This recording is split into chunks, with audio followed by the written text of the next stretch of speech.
Property విషయంలో confusion గా ఉన్నారా? గేటెడ్ కమ్యూనిటీలో ఫ్లాట్ తీసుకోవాలా లేదా విల్లా తీసుకోవాలా? మన పిల్లల భవిష్యత్ కోసం ఓపెన్ ఫ్లాట్ తీసుకోవాలా? మన హైదరాబాద్ లో ఏ లొకేషన్ లో కొంటే మంచి అప్రిసియేషన్ వస్తుంది? మరి నమ్మకమైన ప్రాపర్టీ కొనాలంటే నమ్మకమైన గైడ్ కావాలి కదా. ప్రాపర్టీ అడ్వైజర్ కోసం సంప్రదించండి వరాహస్వామి ప్రాపర్టీ గూగులర్. కాంటాక్ట్ 7207218485. శ్రీమాత్రే నమ. జయ గురు దత్తాత్రేయ నమ.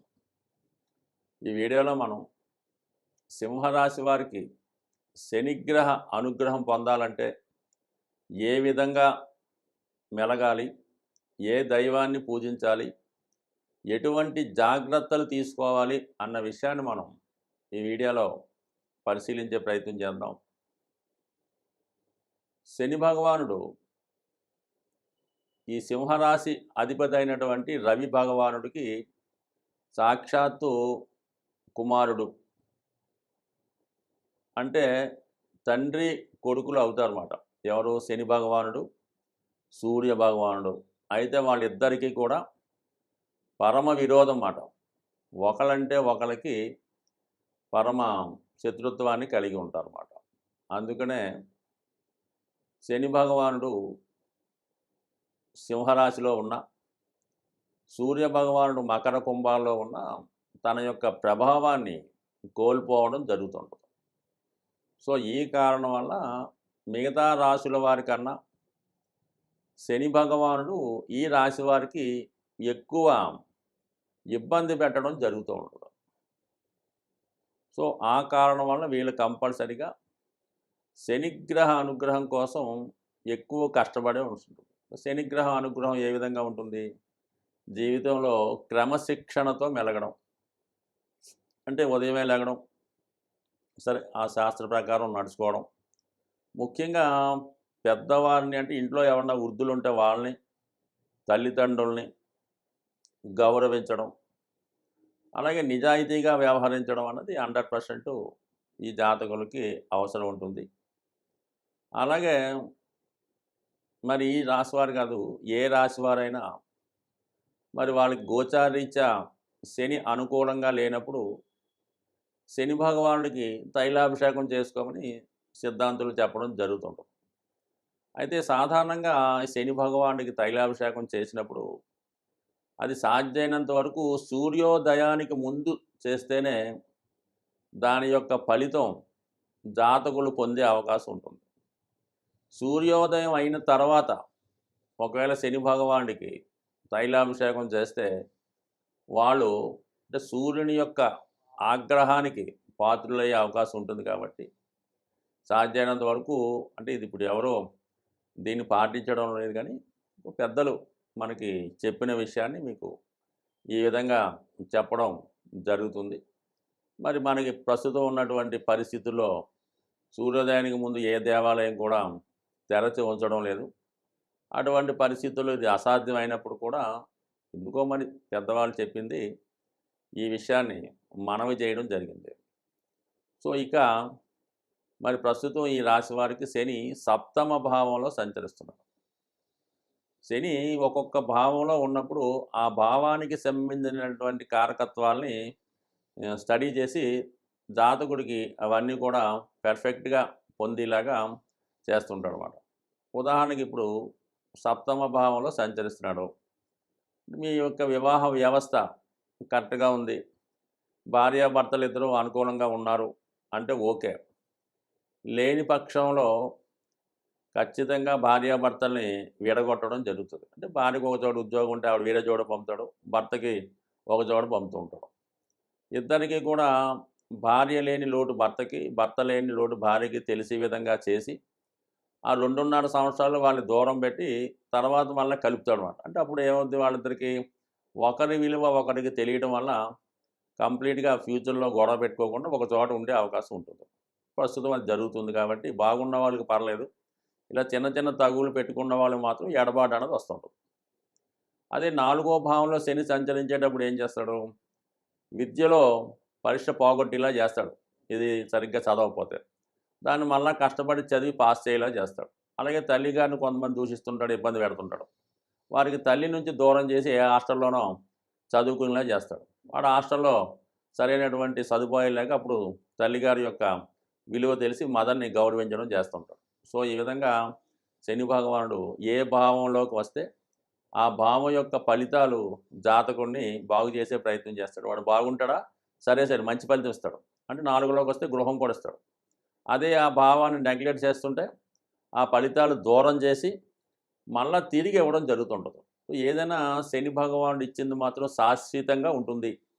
మిగతా గ్రహాలు ఇచ్చింది వాళ్ళ దశతోనే పోతూ ఉంటుంది. అందుకని శని ఇప్పుడు కూడా జాగ్రత్తగా పరిశీలించి ఎంతవరకు ఇవ్వాలో అంతవరకు ఇస్తాడు. శని ఇచ్చింది మాత్రం శాశ్వతంగా జీవితంలో జీవితాంతం ఉండడం జరుగుతుంటుంది. సో ఈ విధంగా మరి శని భగవానుడు సప్తమ స్థానంలో ఉంటూ మరి తన సప్తమ దృష్టితో లగ్నాన్ని అంటే సింహరాశిని వీక్షిస్తున్నాడు.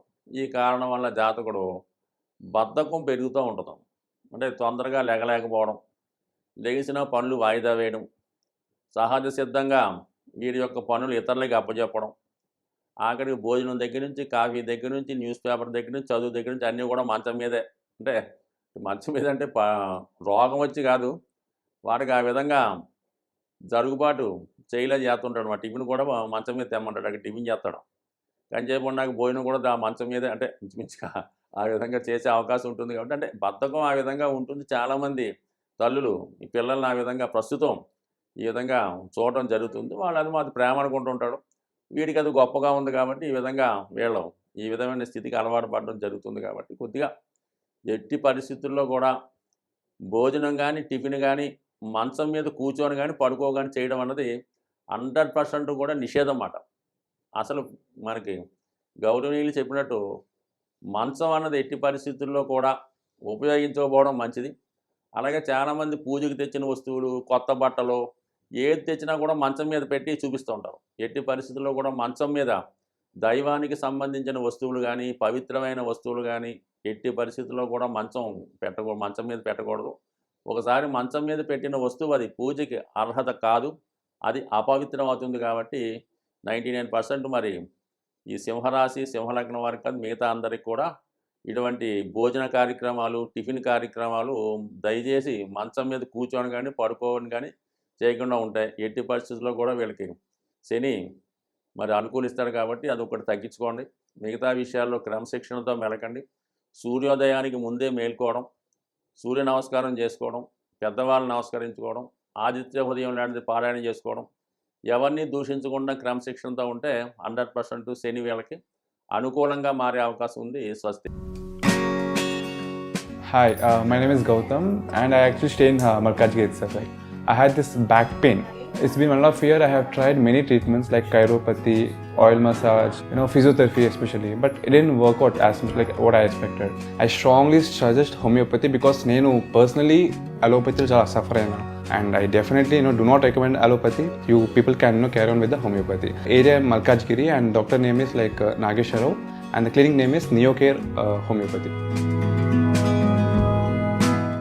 సాధారణంగా గ్రహాల యొక్క శాంతి కొరకు పంచభూతాలు అంటే మనకి గాలి, నిప్పు, నీరు, వాయువు, ఆకాశం అనే 5 తత్వాలు ఉండడం జరిగింది. దీన్నే మనం ఈ పూజాధికారులు నిర్వహించేటప్పుడు పంచోపచార పూజ అని చేయడం జరుగుతూ ఉంటుంది. సో ఇందులో ముఖ్యంగా శని భగవానుడు యొక్క అనుగ్రహం కోసం మరి శని భగవానుడు వాయుతత్వ రాశి అవ్వటం వల్ల ధూపంతో పూజించడం వల్ల, అంటే మీకు సాధారణంగా శివాలయాల్లో కానీ, అమ్మవార్లకు కానీ ఈ సాంబ్రాణి ధూపం ఎక్కువగా వేస్తూ ఉంటారు. సో అది సింపుల్గా అగరబత్తీలు వెలిగించడం. అంటే చాలామంది ఏం చేస్తారంటే పూర్తిగా పూజ చేయని వాళ్ళు వారంకోసారి మామూలుగా చేస్తుంటూ ప్రతిరోజు కూడా ఉభయ సంధ్యల్లో ఈ అగరబత్తి వెలిగించి పూజ చేస్తూ ఉంటారు. ఇంకా ఓపిక ఉన్నవాళ్ళు సాంబ్రాణి పొగ అది గృహం అంతా వేస్తూ ఉంటారు. ఎక్కువగా అమ్మవార్లకి, శివునికి, అలాగే ఈ సాంబ్రాణి పొగ వేయటం వల్ల కనీసం ప్రతిరోజు అగరబత్తి 2 పూట్ల భగవంతుని యొక్క ఆరాధించడం వల్ల మీకు కంపల్సరిగా ఈ నవగ్రహాల్లో శని భగవానుడి యొక్క అనుగ్రహం లభించడం జరుగుతుంది. సో ఈ కారణం వల్ల ఒకటి, అలాగే ప్రతిరోజు కూడా ఈ గృహంలో నిరంతరం ఏదో భగవంతుని యొక్క నామస్మరణ మోగే విధంగా, అంటే గతంలో కొన్ని చిన్న చిన్న బాక్సుల్లాగా ఉంటే అవి ఏదో ఓం నమో నారాయణయో, ఓం శివాయ ఏదో చదువుతూ ఉంటాయి. సో అటువంటివి కూడా గృహంలో ఉండడం వల్ల ఏంటంటే పాజిటివ్ ఎనర్జీ ఆ గృహంలో ఉండడం జరుగుతూ ఉంటుంది. కాబట్టి సాధ్యమైనంత వరకు శని భగవానుడి యొక్క అనుగ్రహం కావాలంటే ఆ గృహం చాలా పరిశుభ్రంగా ఉండాలి. అలాగే ఇరిగిపోయిన వస్తువులు, పనికిమాలిన వస్తువులు, అక్కర్లేని వస్తువులు ఇంట్లో ఉంచడం. అలాగే కొంతమందికి ఏంటంటే ఓ 10 జతల చెప్పులుంటాయి. ఏదో కొత్తవి కొంటుంటారు, పాతవి ఏం చేసుకుంటారో. ఈ చెప్పుల జతలు ఎక్కువ అవ్వడం వల్ల అవి కొంతకాలంకి ఆ నెగెటివ్ ఎనర్జీ వాటి మీద వచ్చే అవకాశం ఉంటుంది. కాబట్టి సాధ్యమైనంత వరకు ఈ చెప్పులన్నవి నిల్వ ఉంచకుండా ఎప్పటికప్పుడు దాన్ని అవసరం తీరిన తర్వాత బయట పాడేయడం. ఏదో 1, 2 చెప్పులు పెట్టుకోవడం అన్నది ఒక కొత్తమైన పద్ధతి. అలాగే ఇంట్లో వాడే చీపురు గట్ట దాన్ని కూడా మరి ఒక చోట కొంతమంది నిలువుగా పెడుతుంటారనమాట. అంటే కుచ్చు పైకొచ్చేలా పెడుతుంటారనమాట. జ్యేష్ఠాదేవి చేతిలో ఆయుధంలాగా. ఎట్టి పరిస్థితుల్లో కూడా కుచ్చు అరిగిపోతే ఇంకోటి కొనుక్కుంటాం, ఏం పోయింది. అందువల్ల ఎప్పుడు కూడా అది నిలువుగా కరెక్ట్‌గా పెట్టాలి తప్ప కుచ్చు పైకొచ్చే విధంగా మాత్రం ఎట్టి పరిస్థితిలో కూడా పెట్టలేదు. ఇవన్నీ కూడా అలక్ష్మికి కారణాలన్నమాట. సో అలాగే ఏంటంటే ఈ భోజనం చేయడానికి కూడా ఒక పర్టిక్యులర్ టైం పాటించాలి. ఏ టైంలో పడితే ఆ టైంలో తినడం, ఎక్కడ పడితే అక్కడ తినడం, ఈ టీవీలు చూస్తూ, ఈ మంచాల మీద, కుర్చీల్లో సేరబడి ఈ విధంగా భోంచేయడం, ఏదో ప్లేట్‌లో భోజన పదార్థాలు వడ్డించుకొని తినడం, ఇవన్నీ కూడా ఐశ్వర్యప్రదం కాదు. ఇవన్నీ కూడా శనిని ఆహ్వానించే ఇండికేషన్స్ మాట. ఈ అనాచార పనులన్నీ కూడా శనిని ఆహ్వానిస్తుంటాయి. అలాగే శుభ్రమైన గా ఉండడం, శుభ్రంగా భోంచేయడం, అలాగే ఆహార పదార్థాలు కూడా జాగ్రత్తగా వినియోగించడం, ఇవన్నీ కూడా లక్ష్మీదేవి అనుగ్రహానికి పాత్రులవుతూ ఉంటాయి. కాబట్టి సో ఏదైనా శని భగవానుడి యొక్క అనుగ్రహం కావాలనుకున్న వాళ్ళు ప్రతి పని కూడా పద్ధతి ప్రకారం నియమానుసారం చేసుకోవడం వల్ల వాళ్ళు కంపల్సరీగా శని భగవానుడు టాప్ రేంజ్‌లోకి తీసుకెళ్ళే అవకాశం ఉంటుంది. స్వస్తి.